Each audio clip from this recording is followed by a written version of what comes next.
Şu an Afrika MİSYONU mülteci kampındayız.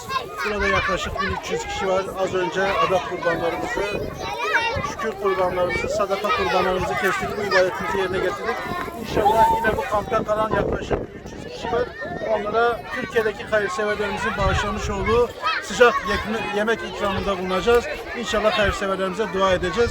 Şu an sıcak yemek dağıtımı için hazırlıklar yapıyor. Allah-u Teala hayırseverlerimizden razı olsun. Mükafatlarını kat kat versin inşallah.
Warga, cek.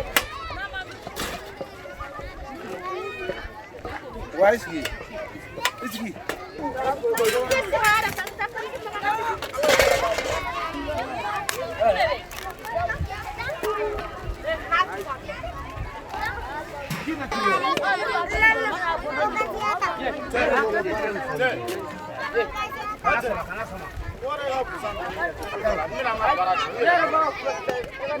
Hey hey.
Şu an yemek programımız yapılıyor.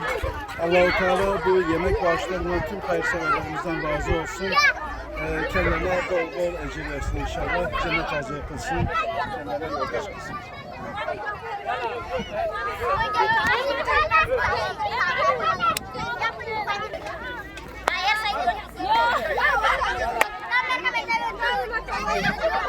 Ini di bidang persamaan di